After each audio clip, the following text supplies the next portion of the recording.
Good day, dear valued viewers. A lot of resources went in for the production of this video course. Kindly hit the subscribe button, like and share this video to encourage us. And do not forget to comment on the videos about the ways we can improve. Thank you. Okay, you're welcome to this particular course, and in this course we'll be doing practicals on how to exploit a vulnerability using the metasploit framework. We're gonna fetch out the vulnerability using the nmap scripting engine, in which you would use nmap as a vulnerability scanner. So with that being said, let's go into the practical proper.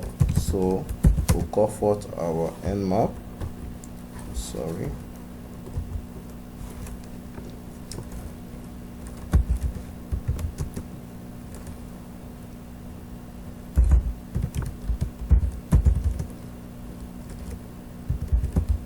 we'll be using the vulner script, which is actually going to the vulner script is actually going to use an online database to search for vulnerabilities against our web server. So let me fetch our web server's IP address. So this is it.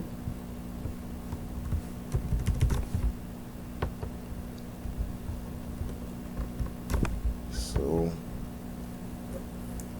I won't be saying much on the vulners method. If you haven't seen my course on nmap as a vulnerability scanner, where I made mention and defined what the vulner script is all about, I guess you go and check it and have a proper overview of what the vulner script is about. So we're going to give it time. It's going to take some time because this script actually searches an online database that is domiciled at vulners.com. So it practically searches this database against the provided web server in order to fetch out vulnerabilities that are inherent in our web server. So we'll go and give it time. At the meantime, let me close these tabs.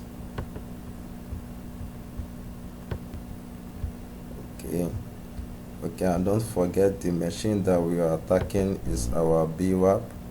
This is actually the machine that we're attacking. So in case you don't know how we came about this machine, I guess you will see the course I did previously on downloading an installation of your BWAP, which is a buggy web application purposefully built for cybersecurity and penetration testing training.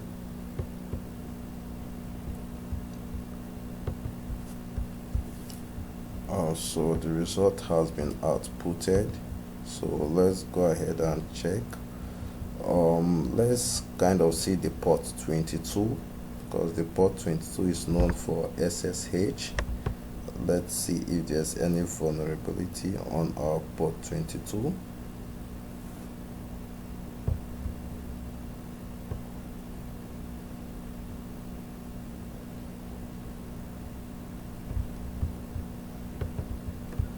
Okay, so we're looking for our port 22, but since this result is a bit cumbersome, let's narrow our search.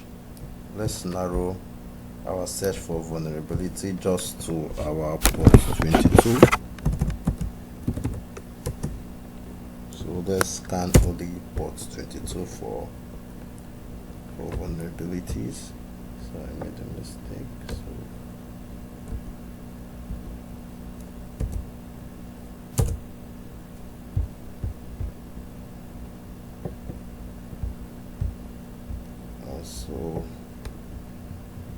So these are port 22. Let me clear the terminal, sorry. So we'll go make it a bit neat for better viewership. So this whole section is for your port 22. So let's kindly scroll through to see any vulnerability we can actually take advantage of easily. So yeah, this MSF stands for the Metasploit framework. So it has a vulnerability in which the users of the SSH can actually be enumerated. So let's go to next tab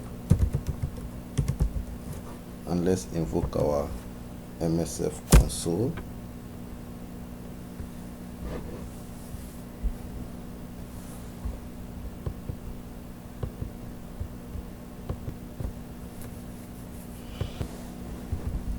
So we are in the Metasploit framework now. So let's search for SSH. Let's see if the Metasploit framework has exploits based on the SSH service. Then if it has, then we'll go and narrow our search down to exploits that can enumerate SSH users. So these are all the exploits that are related to the SSH service on port 22. So just go ahead to find enum users. So you've gotten it right here, username enumeration, just as it's obtainable right here. So go ahead to use 54.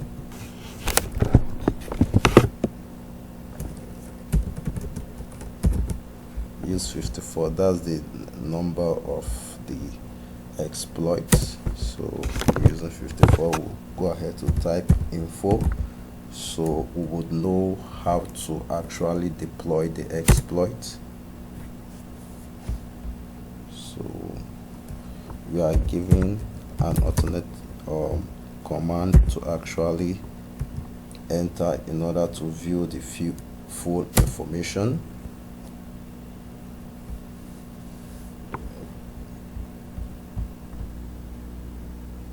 Okay, as you can see,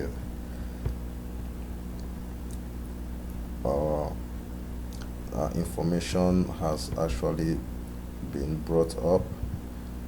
This actually explains how to use the exploit. So we have to set our R host. So our R host stands for our web server, the IP address of our web server. So let's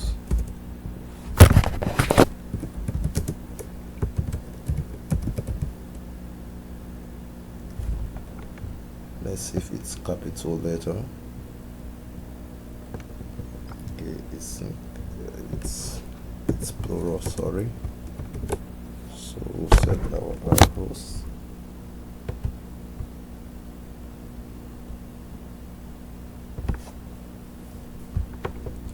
So next is to set user file.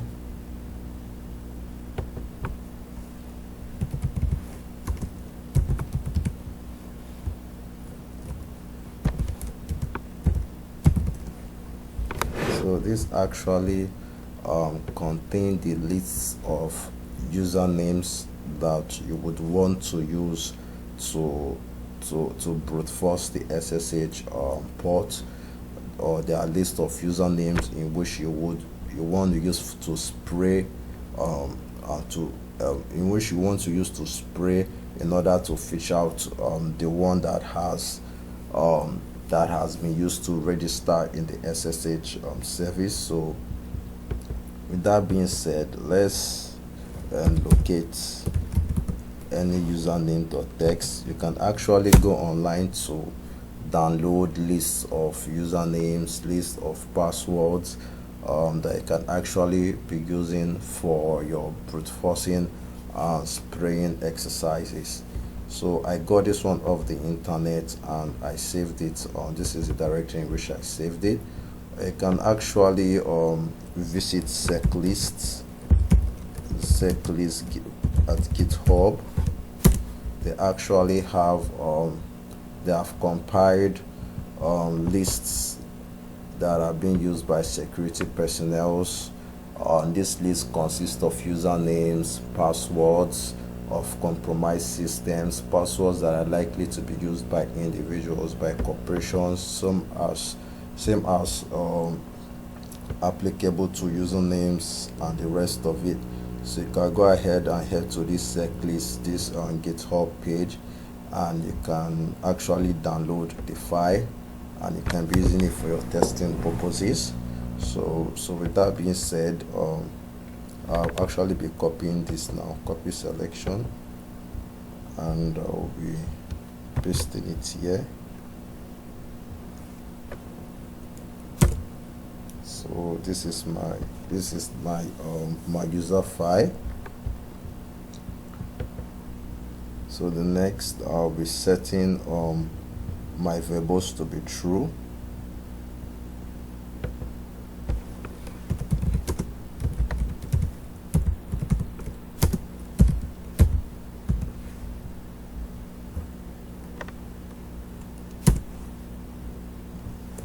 Then I'll go ahead and type run and click enter. As you can see, the metasploit framework has gone into action and it's scanning my SSH service. So